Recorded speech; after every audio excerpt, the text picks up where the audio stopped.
Warm round of applause, and go ahead and get started. Thank you, everyone. Hello, my name is Mike Rash. Thanks for the introduction, Brian. So this is my third Shmoocon talk. I'd like to thank the Shmoocon organizers for seeing fit to have me back. The first talk was back in 2006, and the topic back then was also single packet authorization, but things have come a long way in the SPA world since that time. So I find that usually it's a good idea to give a little bit of an introduction to where SPA came from. It kind of grew up out of the port knocking world, but it is, I would say, quite different than port knocking generally. I found also in previous talks that it's kind of difficult to kind of leave enough time to give a really lengthy demonstration of the technology. So I'm going to try to fix that in this talk. There's a lengthy demo of integrating FWNOP with Amazon's AWS cloud service. From there, we'll try to hint at some generalized points for integration for other cloud architectures. The FWNOP 2.5 release, I was trying to finish it by Shmoocon here, couldn't quite get it done, but it's very close. This release is going to finally introduce HMAC SHA-256 support for SPA packet authentication, and talk a little bit about where SPA is headed from here. So in both the port knocking and the SPA worlds, we kind of assert that there's value in the idea of concealing a service behind a lightweight layer that is passively collecting information to be authenticated. But port knocking and SPA are quite different technologies. Neither one is designed to protect against client-side vulnerabilities. They're designed typically to protect against potential server-side vulnerabilities, and also to make services, make it infeasible to scan for services. So really what both port knocking and SPA are about is trying to make sure that services that may be vulnerable and may also include a lot more complicated code than the PK or the SPA implementations, we're trying to make sure that those services are something that you just cannot even know what to target because you cannot even scan for them. So typically we're referring to TCP-based services here, of course. UDP sockets are not required to respond with any data whatsoever, although of course many UDP servers do actually respond. So even though neither port knocking nor SPA are designed to protect against server-side or client-side vulnerabilities, there's certainly no shortage of server-side vulnerabilities. I chose these 4 specific examples because they're all recent, so within the last 2 months or so. And if I'm asked, if I were to take the trade-off of trying to deploy an SPA protective layer against services that may have problems like the ones listed here, yeah, I'll take that trade-off. My reaction to the third one on the list here, the nice, very well implemented Shodan service for regularly scanning the internet, looking for all sorts of services to be able to connect to. My reaction to seeing things like this is let's just not connect things to the internet that shouldn't be connected. PLCs that are connected into water treatment plants and connected to the power grid, probably not the best things to connect to the internet. I know it's not that simplistic, of course. People find it very useful to be able to connect to things over the network. But firewalls are all over the place too. Let's use them. So the typical port knocking, and by the way, please feel free to interrupt me at any time if you have questions. Prefer this to be a little bit more interactive, so speak up. Both port knocking and SPA have a similar workflow where you have a system that is leveraging a firewall layer of some kind, IP tables or IPFW or something, and it is passively collecting data from a user that is in possession of a port knocking or SPA client. And that client is producing a set of information which is then passively collected by the PK or the SPA server side, and then temporarily reconfiguring the firewall for access to whatever service is being requested. in many cases, people use it to protect SSH daemons. FWNOP started in the port knocking world. It was, at the time, it was the first implementation that combined port knocking with passive OS fingerprinting. But things have come a long way since then, and it's designed today to try to retain the benefits of port knocking, namely the default drop packet filtering stance for protected service, but at the same time solve limitations that port knocking implementations typically have, such as it's difficult to protect against replay attacks typically. You can, if you're requiring a sequence of connections to closed ports, as in most port knocking implementations do, it's very easy to DOS the port knocking server side if you're an attacker just by spoofing an additional packet into the port knocking stream, thereby convincing the server that you don't really know the proper sequence and thereby denying access to the person who's trying to gain it. SBA is designed to solve those limitations. So there are many different port knocking implementations, and there are a few SBA implementations. And the particular design goals that if you're looking at an SBA implementation, the particular design goals that guide the development of that project are probably going to influence whether or not you are willing to run that particular piece of software. So it's probably a good idea for me to talk a little bit about the design of the FWNOP project. So we talked about passive collection of authentication data. Currently that's done with libpcap, although I have a star there because that's going to be changing in in a future release of FWNOP with some different modes of acquiring packet data.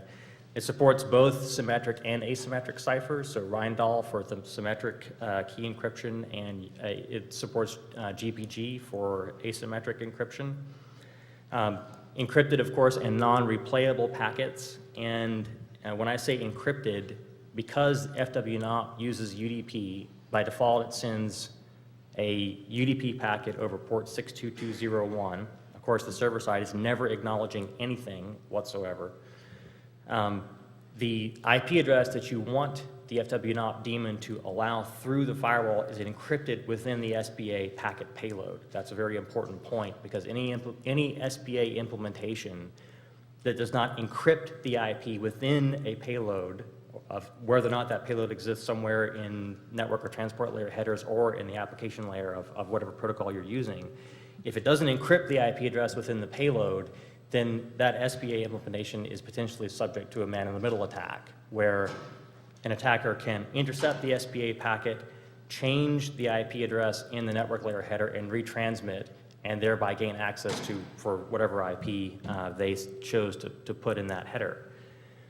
So it's important, if you're looking at maintaining the security of this architecture, to encrypt the IP within the SBA payload. FWNOP today is written in C. I'd like to thank Damian Stewart for doing a port of the old Perl FWNOP implementation to the C code. Currently, Damian and I maintain the code. It's an open source project, of course. So I'd like to report that in the C implementation, FWNOP is now portable to embedded operating systems. At one point, I had purchased a few years ago one of those little Linksys WRT54G routers that can be reflashed with the OpenWRT Linux distribution. And at that time, FWNOP was written in Perl, and so I was trying to get the Perl daemon to run on OpenWRT in that little router, and it didn't work so well because it's a very small, it doesn't have very much CPU or memory horsepower. In the C rewrite of FWNOP, it now can run on that same little Linksys router because it's a very lightweight implementation. We also wanted the server to be portable to different firewall architectures and router ACL languages. Today, currently, it supports 3 firewalls, so IP tables on Linux, IPFW on FreeBSD and Mac OS X, and also the PF firewall on OpenBSD.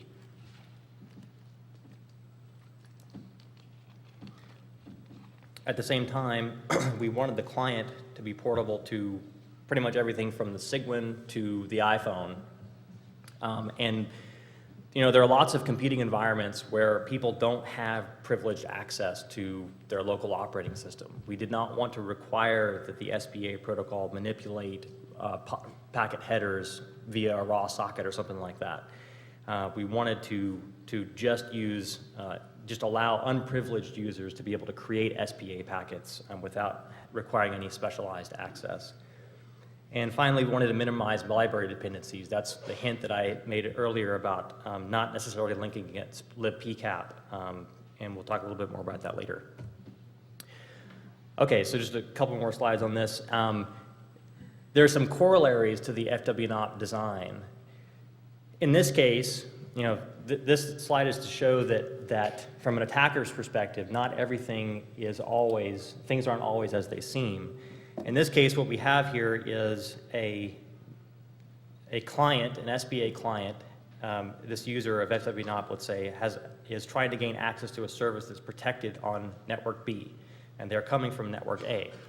But remember that the FWNOP encrypts the IP address that is to be allowed within the SBA payload, which means that the actual source IP of the SBA packet itself is totally meaningless. So it can be spoofed. In addition, the sniffer, the SBA sniffer, does not have to acquire packet data.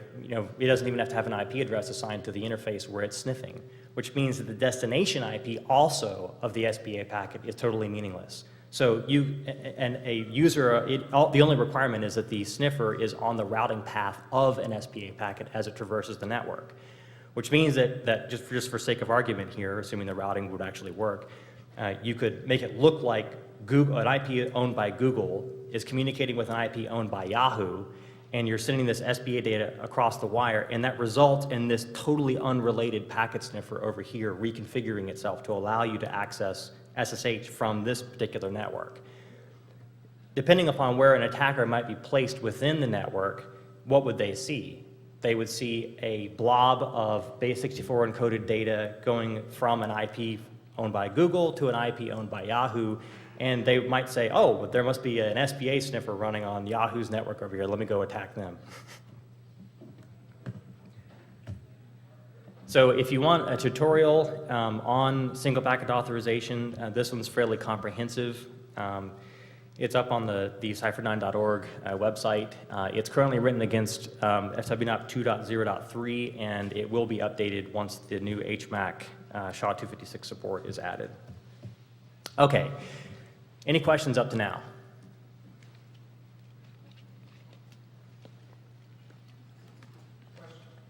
Yes?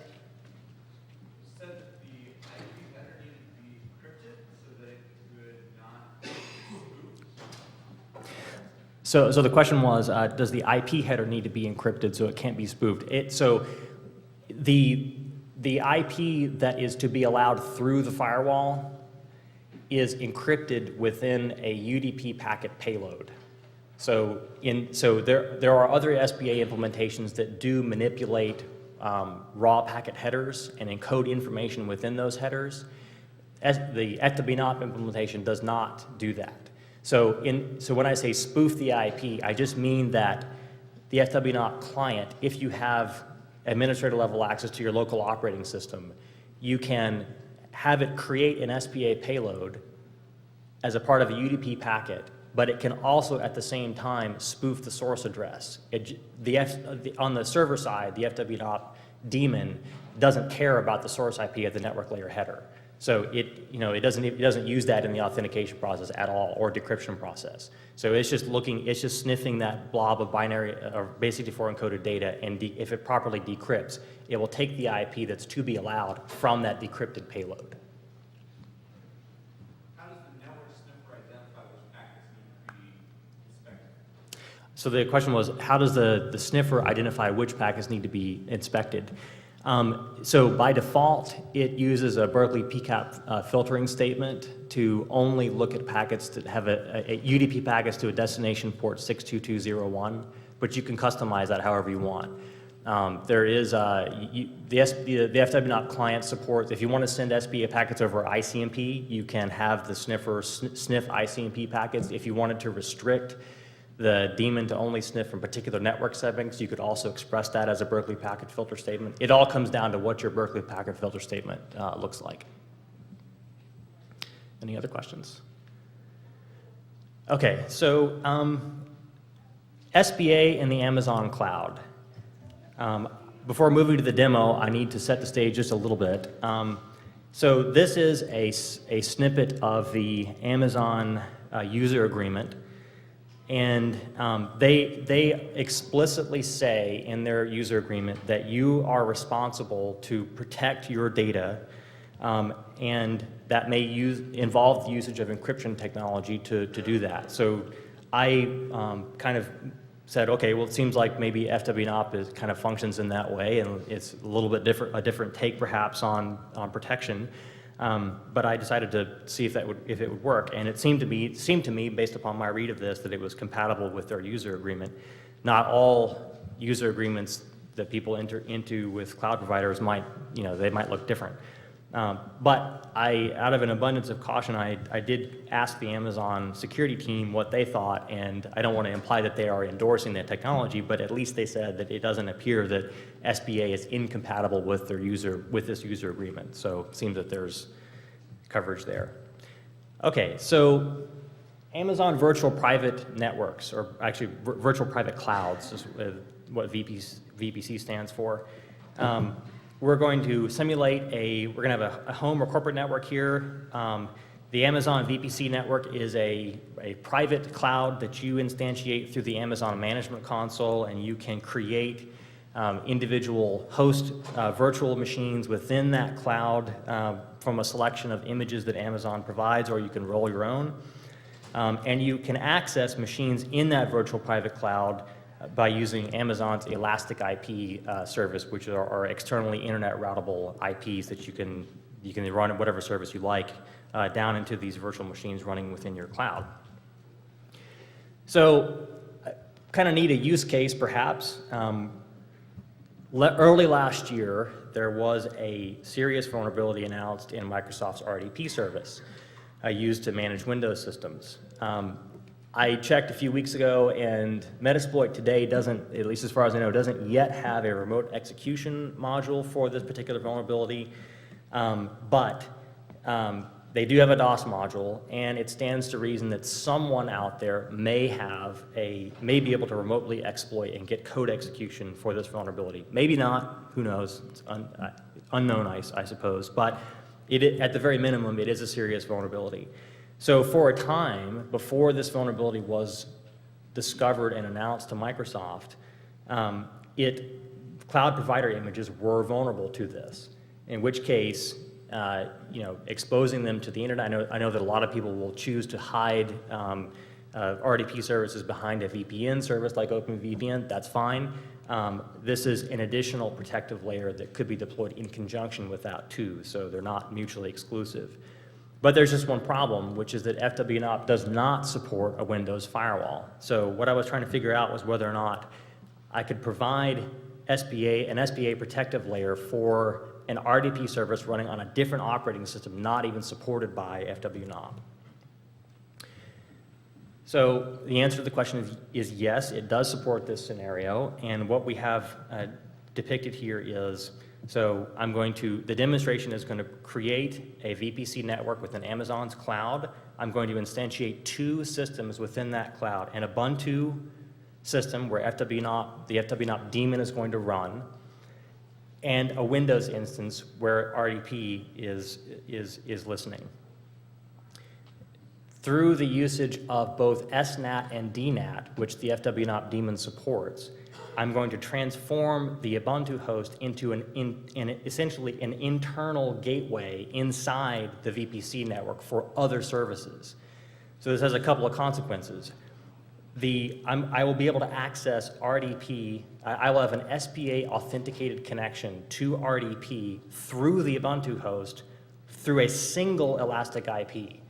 The Elastic I don't even need an Elastic IP assigned to the Windows machine, and even the Windows machine doesn't even need to have a default route out to the internet, because all it's going to see is what looks like an incoming connection from the Ubuntu host, whereas the actual source of that connection was out on the internet. So I have access to any internal system, any internal service through the Ubuntu host through a single Amazon Elastic IP. Simultaneously, I'm going to simulate a scanner system on this red network here that's going to be scanning the Elastic IP to see what it can actually see from a service's perspective. A note on configuration. So there are two configuration files that are important to FWNOP, on the daemon side, that is. This fwnopt.d.conf file defines some globally applicable configuration options. The gentleman over there asked about how it inspects packet data, how it selects what packets to inspect. In this case, the PCAP filter is set to UDP port 40,001. I'm just using that as to be different than the default. And then the access.conf file defines a set of stanzas where you define decryption keys.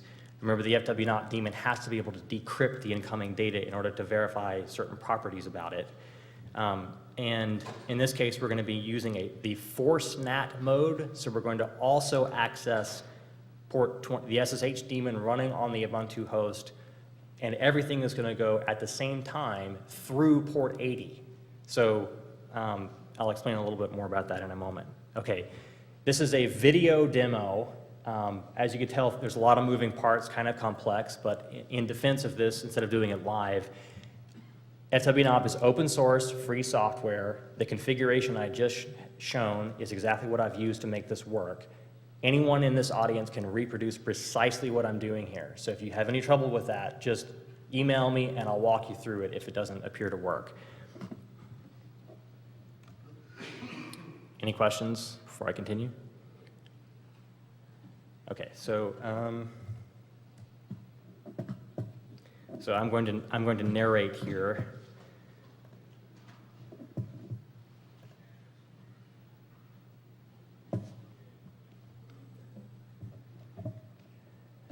Okay, so this is the Amazon Management Console, and I'm logged in as me, as you can see. There's one VPC network defined. There is one Elastic IP defined, which is that externally routable address. There's one security group defined, which defines an Amazon-specific ACL policy for incoming data. And there are two EC2 instances deployed in my VPC network. So if I examine what instances are actually running, this first one is an EC2 instance, which is tied to this particular Elastic IP. That's the IP that's internet routable. And if I bring that up in my web browser, I'm also running a copy of my website on that IP. This isn't live right now, so you can't go connect to it right now. But anyway, it is an Ubuntu 12.4 system. That's one of the Amazon standard AMIs. And it also has non-routable IP 10.0.0.12 within the VPC network. Switching to the next EC2 instance, this is a Windows host with address 10.0.0.223. It's a Windows 2008 server. And it does not have an Elastic IP assigned. It cannot be directly addressed from the internet without going through special means. Flipping back to the VPC configuration, taking a look at the security group that's defined. This is the Amazon Border ACL for incoming, that defines what kinds of protocols will be allowed into the VPC deployment. It's very restrictive. It only allows two things. One is HTTP on port 80 and UDP port 40,001, which is where we're going to send the SPA packets.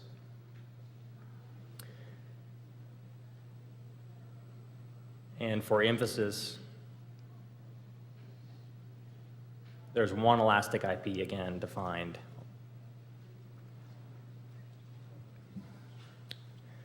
Which is where that website is running. Okay, now flipping over to 4 consoles that are running. So the console in the top left with hostname Rohan is, this represents the scanning system. It has its own IP out on the internet that is independent of the other 3 windows. All of the other 3 windows are where we're going to be running the SPA packets from, as well as the SSH connections and the RDP connections.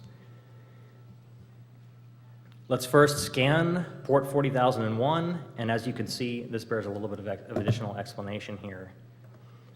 So note that Nmap has reported that the state of that service is either open or filtered. That's the standard output that you get from Nmap when it doesn't get any response back. So because UDP services aren't required to respond ever, necessarily, Nmap can't tell the difference between an open service that may be bound to that port or one that is actually filtered.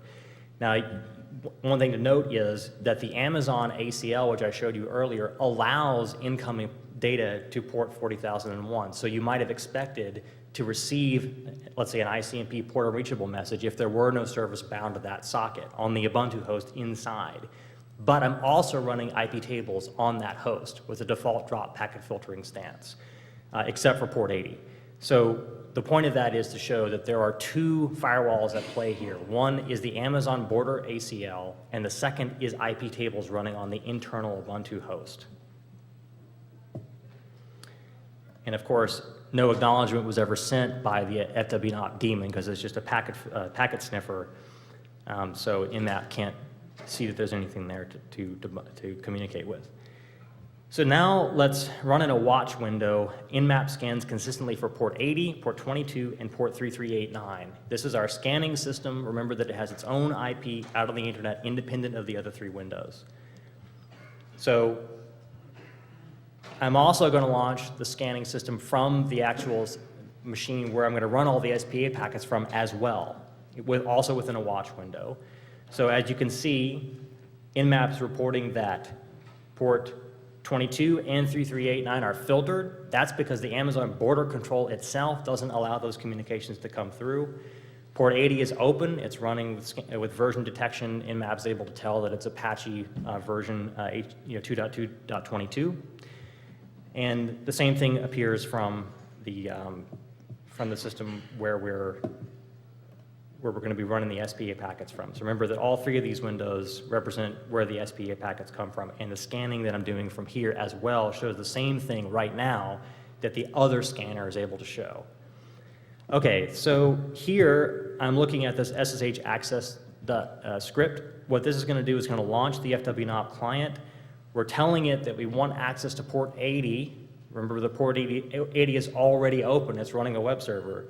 We're going to send the SPA packet over port 40,001, and then we're going to send it to that elastic IP address assigned through Amazon's network. And then we're going to launch, after sending the SPA packet across the wire, we're going to launch the SSH client over port 80 to gain access to that Ubuntu host. So I type in my encryption key, run SSH, and now I have access through port 80 to the Amazon EC2 Ubuntu instance.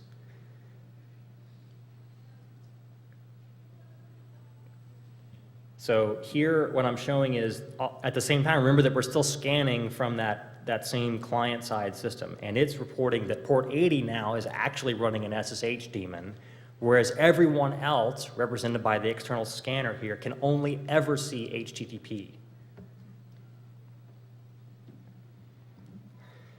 This is the FWNOP daemon in firewall list mode that shows all of the rules that it adds to the FWNOP chains. There's a question. Yes?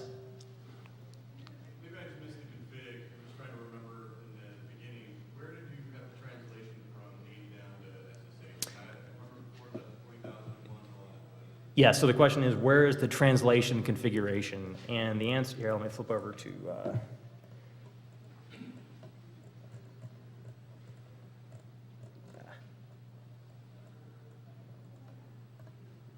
So it's right here. It's this force NAT mode. So what this is saying is, I want to force for any SPA packet that was decrypted with this particular key, I want to force whatever connection is incoming from the IP in the SPA payload, force that to be NATed to 10.0.0.12, that's the internal IP of the Ubuntu host on same system, and NAT that transparently to port 22. So any incoming connection to port 80 is going to be automatically NATed into port 22 on the same system. That makes a little more sense. The RDP is where I guess I'm missing. Yeah, understood, yeah. So the RDP stuff, I don't actually have any specialized access.conf directives required to make this work. That all happens, and this is maybe something I should update in the FW-NOP configuration code, but this happens through this translation stuff over here in fw.d.conf. That's something that should be updated. Yes. The key in the access.conf file, is that hashed? Are you showing us plain text to us here for illustration? So that's a great question. So the question is, are these keys hashed? In this illustration, the answer is no. That's changing in the HMAC SHA-256 support coming up. So actually, they're just going to be base64 encoded, but the FW-NOP daemon has to be able to decrypt data. So it has to have access to the actual encryption keys themselves. And I mean, there could be an architecture where you could, let's say, start the FW-NOP daemon and then communicate it via like a Unix domain socket or something, and so you don't ever actually have the keys on disk. But then you run into issues where if the system goes down and reboots, then it can't, if you're not there sitting there live, you can't communicate the keys to it. So there's a lot of technicalities for key management, always is a headache. So the main point is that it has to be able to decrypt the SBA packets, so these are in the clear. I just have one question. What Yes. kind of overhead is there? Because for like the larger files, I'm wondering, is there a significant hit or is it trivial? So the question is there significant overhead for FW-NOP daemon operations, basically? So it's this. I would say in a word, no, because and actually I have some material on this a little bit later. FW-NOP is quite lightweight. I mean, you can define a large set of encryption keys, and I mean the encryption operations themselves are very fast, particularly on the Rindall side. So in general, the answer is no. It's pretty lightweight. Yes.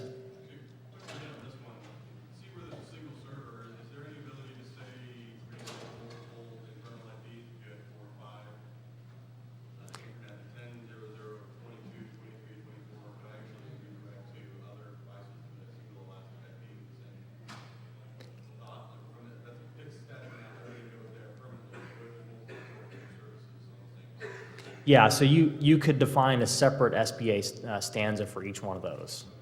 So it would support, even in the current way that it's written, you would be able to define enough stanzas to access pretty much arbitrary internal systems. Okay, so I'll continue with the demo here. So we've shown that we still have access. Oh, and by the way, note that the accept rules for the incoming connection for SSH have been deleted, but my connection is still open into the Amazon Ubuntu instance. That's because I'm using the connection tracking mechanism in IP tables to keep that connection open. Now, let's switch over to the RDP example. In this case, I'm going to launch the FW-NOP client again over port 40,001, and I'm going to say that again, I'm going to do this through port 80. I'm going to say now that I want to NAT. This is where you can say on the command line what other system you want access to. So this is client defined. I want access to 10.0.0.223 over port 3389, and then I'm going to launch. Then I'm going to launch the rdesktop command here over port 80. So letting that continue, I type in my SBA encryption key and launch rdesktop. And now I have access to the Windows instance through the Ubuntu instance. And I can log in as administrator. And note that here are my two scanners. Again, the normal scanner out on the internet always ever sees Apache. And the other scanner where I launched the SPA packet from currently says that port 80 is filtered. I don't know if that's because Windows 2008 has trouble accepting multiple incoming connections from the same IP. I'm not sure quite what's going on there. And then now that the accept rules have been deleted, the service switches back, even from the SPA packet system's perspective, back to an Apache web server. But again, the R desktop RDP connection is still open because it's using the IP tables connection tracking code to keep that connection open. So I have both the SSH connection and the RDP connection open still, even though there are no new connections being allowed. Okay, so let's now switch over to seeing a replay attack. In this case, I'm going to run FWNOP in verbose mode and collect its output via script. This little Perl invocation thing is just so you can't see what IP address I'm coming from on the outside. And I'm going to now, when I collect that output, I'll be able to replay that against the FWNOP daemon. So first, I'm going to send a new SPA packet in verbose mode, which means I'll have access to port 80 to SSH in this case. But remember, I'm collecting in verbose mode the client's output, which means I can see the exact packet data that it puts within the UDP payload. So I have access to SSH once again. The scanning system from the SPA system's perspective switches back to an open SSH daemon on port 80, and there's my accept rule.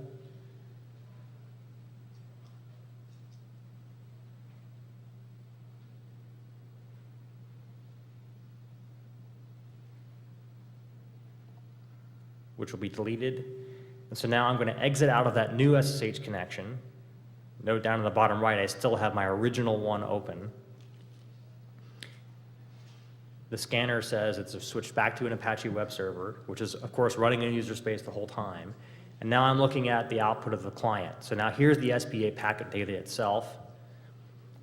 I'm going to echo that through a netcat UDP socket to the Elastic IP address. So this constitutes a real replay attack where an attacker that's able to sniff the original SPA packet is now replaying it against Amazon's network. I've sent it over the UDP socket, and no new access has been allowed because it is able to detect that it is a replay attack. And it also generates a log of that, which is shown here at the end. Okay, that concludes the demo. I'd like to switch over to the SPA cloud discussion. Any questions before I continue? Okay.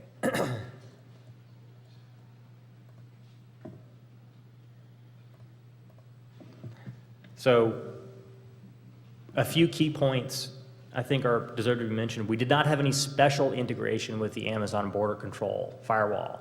You know, everything that you saw was completely compatible with how Amazon builds their own filtering infrastructure, at least as far as SPA is concerned. That includes running SSH over port 80, RDP over port 80, and SPA packets over port UDP 40,001. So they're not implementing, at least as far as those protocols are concerned, any special filtering within their border. We had access to essentially any internal VPC instance through this Ubuntu host, which is effectively acting as its own gateway inside Amazon's virtual private cloud. And at the same time, I wrote a blog post a couple years ago talking about ghost services. So, you know, SSH daemons, RDP daemons, whatever other services you want are accessible because IPtables is able to manage the translation rules to access those services out from underneath user space. IPtables, of course, is running within the kernel. So even though Apache is up here in user space and accepting incoming connections for port 80, those incoming connections can be granularly modified by IPtables because it's running within the kernel at a layer, of course, where Apache has no opportunity to, to see how it's doing those manipulations. So can we go a little bit further and generalize this to other cloud computing environments? So some additional observations. Amazon's Amazon's implementation gives you as a user quite a lot of freedom.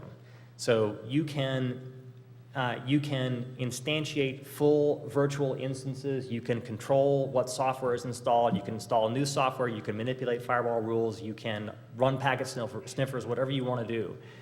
And everything we've shown here is a defensive technology. It's not designed to somehow subvert what Amazon is doing with respect to billing or anything else.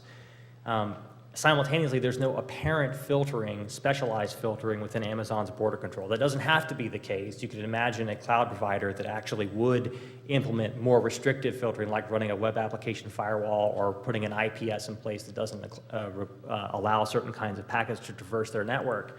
But Amazon doesn't appear to do that, at least with respect to things that we just saw. This translates to a good model for them. I mean, this gives us as users a lot of freedom, which means that things like SBA integration become easy. In the cloud terminology world, that's known as they are an infrastructure as a service provider.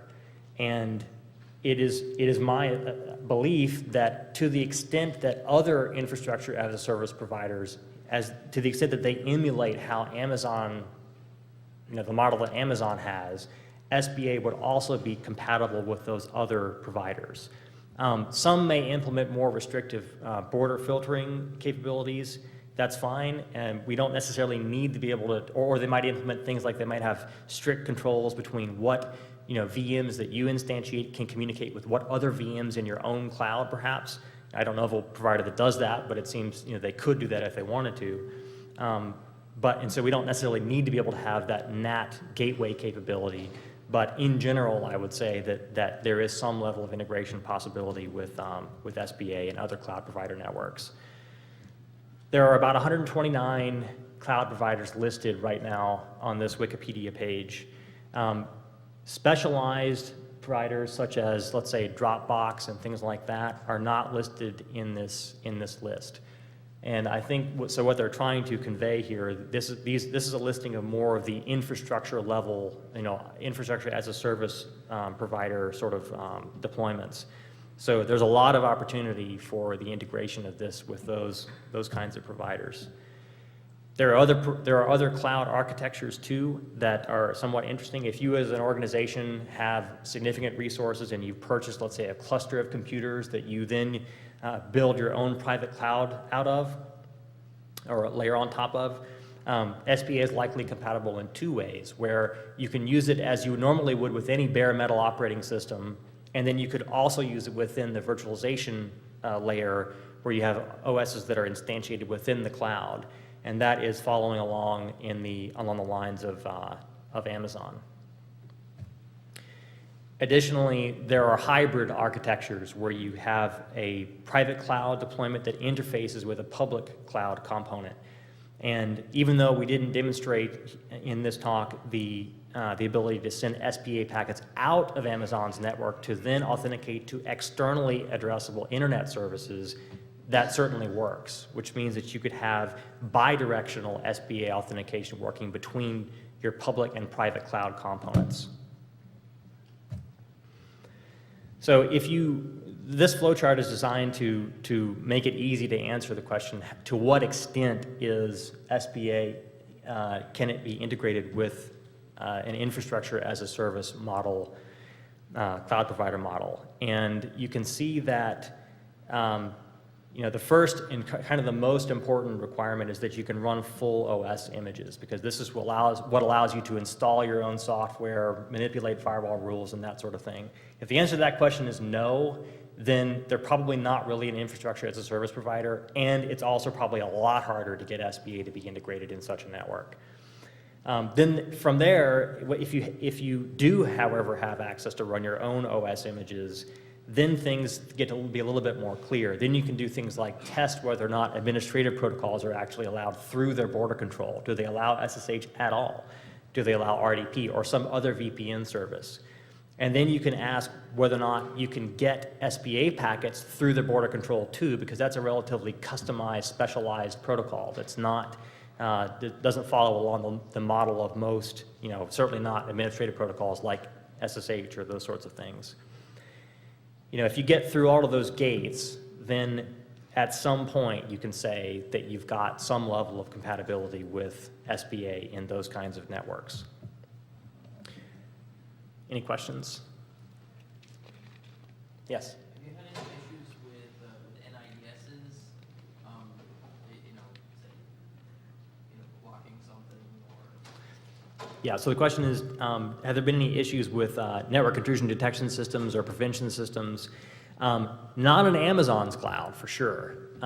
They don't seem to really care. I mean, they really allow you a lot of freedom. I have not, subject to simply the ports and protocols filtering that they do in their border ACL, I don't know that they're doing anything beyond that. You could, however, deploy an IDS in such a way, or an IPS in such a way that, I should say IPS in this case because it's a single UDP packet. You could deploy an IPS in such a way that it could potentially filter incoming FW0 packets. I wrote a brief article for a Hacking 9 magazine a few years ago about, so there are some steps that FW0 takes to make it a little bit more difficult to write a signature to detect FW0 packets. And so the question would be, can you write a signature or some other descriptor within your IPS infrastructure to reliably detect FW0 communications and differentiate them from other kinds of communications? And FW0 doesn't make it super easy to do that, although it would be possible. So we've talked about infrastructure as a service provider, those cloud computing models, but there's a lot more to cloud computing than just that. Can we integrate with platform as a service providers or software as a service providers? And I think that this gets more into a research question, I would say. We've demonstrated the infrastructure as a service integration possibilities, but I think going further up the stack, if you treat infrastructure as a service as kind of the most important base level and then other things built on top of that, I think the integration would become a lot harder because then you start to require cloud providers themselves to alter their own applications in order to be able to support the SPA protocol, and that's going to be certainly a challenge.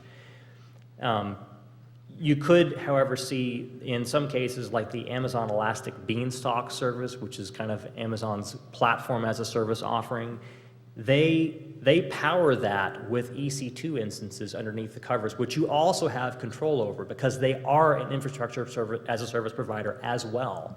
So in that case, you would have the ability to integrate SBA to some extent. This is a screenshot of their Elastic Beanstalk interface where you can see that the instances in that within the Beanstalk service really are EC2 instances that you also control. But things like Dropbox, Mozy, imagine Dropbox or some other software as a service provider model where you can't even see that it's listening on port 80. You can't connect to it at all until your browser itself is able to construct an SBA packet. That's probably not going to happen anytime soon. But there are other kinds of cloud computing models, like Penguin Computing's model is more geared towards high performance computing, and they also, I think, have more of an infrastructure as a service portion to their cloud, in which case SBA is probably compatible to some extent there too. There's, let's see. There are certainly, let's see, this Brian, it looks like I'm coming up on time here. There are certainly some opportunities for further research for SBA and how far it can be taken in the cloud computing environment. I think that the point of this talk was to show that from an infrastructure as a service provider model, that SBA is highly able to be integrated within those cloud provider networks. Like I said, if you choose to use FWNOP within the Amazon AWS deployment and you have any issues with that, please just send me an email and we'll walk through it to make sure that it works. I think with that, I should close with questions. Any questions? Can you put your contact line again? The contact? Yeah, contact. Oh, yeah, sure. So there's a lot of these. I'd like to acknowledge real quickly, we didn't get to talk about this, but there were a couple of vulnerabilities announced in FWNOP. I'd like to credit Fernando Arnabaldi and Eric Gomez for discovering and making that research possible. Those have been fixed since FWNOP 2.0.3. The latest release is 2.0.4, and upcoming is the HMAC SHA-256 support in FWNOP 2.5. If you like looking at software written in C and you like finding vulnerabilities, this is an avenue where you can get recognition by having a CVE number assigned to a vulnerability that you may find. There have been 2 against FWNOP. I should say that they were only exploitable. One was a remotely exploitable problem in the daemon, but only if you also possessed a valid encryption key. So it's not as though it was remotely exploitable without you also knowing the encryption key to get access to the vulnerable code. And the other problem was a client-side vulnerability. But if you're interested in helping, please, it's an open source project. I would love to communicate with you if you're interested in finding additional vulnerabilities. And you had asked for contact information. Here's my email address, as well as my Twitter handle. And the slides are posted along with the demo video on my website at the links below. Any other questions? Yes?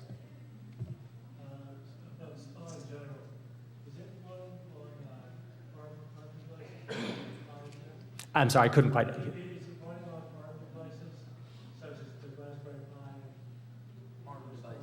Oh, ARM devices, yes. I don't know the answer to that. I haven't tried it there. So if you've got one of those and would like to give it a shot, I mean, it certainly supports multiple operating systems, and it supports things like OpenWRT and things like that. And also there's an Android client too, and an iPhone client. But I don't know the answer to if it runs on ARM yet. So try it out and let me know. Any other questions? Yes. Do you have a list of this has been tried here on, say, Amazon? This works, and these don't. Like, say, a wiki page, something along those lines. I haven't put that together yet. He's asking for a wiki page on defining what actually works and what doesn't work within Amazon's cloud. It's a good idea. I haven't put that together yet. The closest thing are these slides, but. Structures like there are so many different cloud providers, and not everybody uses Amazon. Absolutely. So, Rackspace and other things like that. Yeah. So the idea is to put together a wiki that says, okay, for these cloud providers, which are compatible with SBA and how, perhaps with configurations listed and all of that. That's a great idea. It doesn't exist yet, but something that we could work on. Any other questions? Yes. Any current or planned IPv6 capabilities? Absolutely. So the question is FWNOP going to support IPv6? Absolutely. That's on the roadmap. That's, I think, in the 2.6 release, if I remember correctly. So we're going to get the HMAC SHA-256 support out first, and then I think IPv6 comes up right after that. Of course, supporting IPv6 would be done, so in the IP tables world, it'll be done with IP6 tables to manipulate IP6 tables policies, and the client needs to be, of course, updated to communicate over IPv6, but that is coming, absolutely. Any other questions? Thank you very much.